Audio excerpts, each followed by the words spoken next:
Барлықтарыңызға сәлем, каналыма қош келдіңіздер. Бүгін сіздерге баклажанды қысқа қалай дұрыс сақтаудың тәсілдерін көрсетемін. Резина болмай қатып қалмау үшін не істеу керек екенін айтамын. Ол үшін ең алдымен керек баклажанымызды барлығын жуып, тазалап, сүртіп аламыз.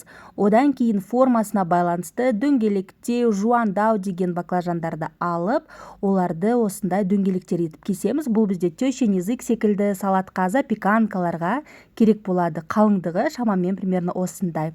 Сосын оларды бір ыдысқа салып, әрбір қабатына осылай шамалы тұз сеуіп отырамыз. Сосын бетін жауып қойып қоямыз, баклажанның кішкене қышқыл дәмін кетіру үшін. Оған дейін біздің ұзыншалау, қисаймаған, түзу болып келген баклажандар таңдап аламыз. Бұлардан ұзын-ұзын осындай жолақшалар кесетін боламыз. Осындай арнайы терканы қолдансаңыз болады, немесе пышақпен де кесуге болады. Бұдан ертең рулет секілді әртүрлі тіске басарларды дайындауға өте ыңғайлы болады. Қалай сақтау керегін барлығын айтатын боламын. Видеоны соңына дейін тамашалап көріңіздер. Терка болмаса, осылай өткір пышақтың көмегімен тақтайшаның үстіне қойып, қолыңызды абайлап, үстіп кессеңіз де болады. Осылай міне жолақшаларды дайындап алдық.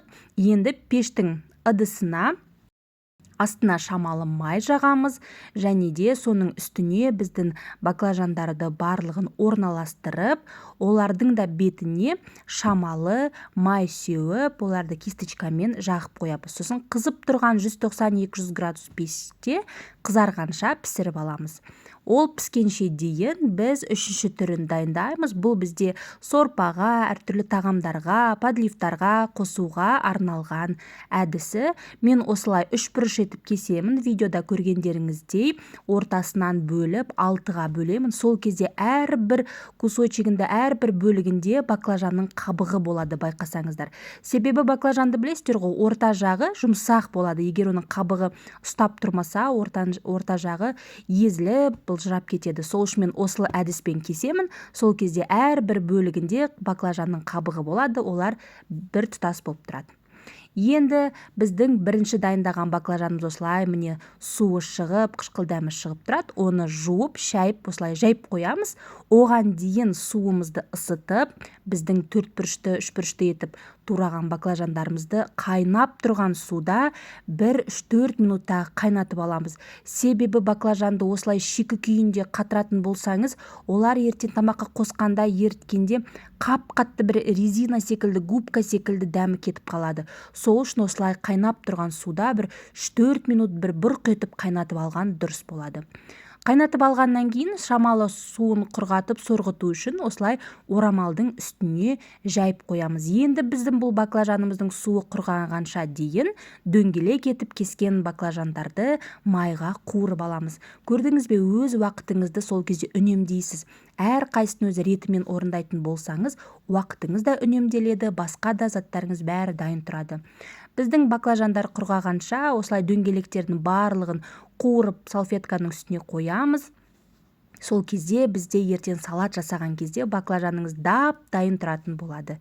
Енді барлығын арнайы контейнерға орналастырамын. Егер контейнер болмаса, тақтайшалардың үстіне дәл осы әдіспен орналастырсаңыз болады.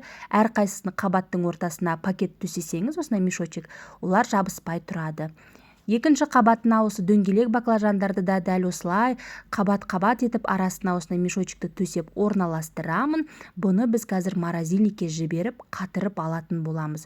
Өйткені біздің піскен баклажандар жұмсақ болып тұр ғой, бірден пакетке салсақ, олар бір-біріне жабысып қалады. Мына баклажандарды да осылай 2 қабат етіп орналастырамын. Сосын морозильникке толығымен қатқанша жіберемін. Келесі күні ашқан кезде сіздің баклажандарыңыз барлығы дап-дайын тұр, дөңгелектердің барлығы осылай қатып қалған, арасында пакет болғандықтан олар жабыспайды, әр қайсысы бөлек-бөлек болып тұрады.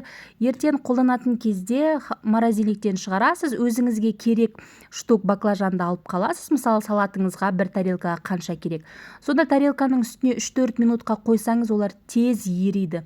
Сосын ортасына соусыңызды жасап, помидорды қойып, бірден салат қып қонақтарға ұсынсаңыз болады. Рулетті жасағанда да дәл солай мына жолақшаларды шығарып тарелканың үстіне қоясыз. Олар 1-2 минутта тез еріп кетеді, өйткені жұқа болғандықтан. Сосын ортасына соусыңызды жағып, жаңағы салат начинканы салып, орап, рулетіңіз дап-дайын. Ешқандай баклажанды қуырып жүрмейсіз, барлығы дайын тұрады. Дәмі дәл сол қалпында сақталады. Бірнеше рет тексерілген рецепт. Менің Instagram парақшамнан көрсеңіздер, мен сториста осының барлығын қалай пісіретінімді барлығын көрсетемін.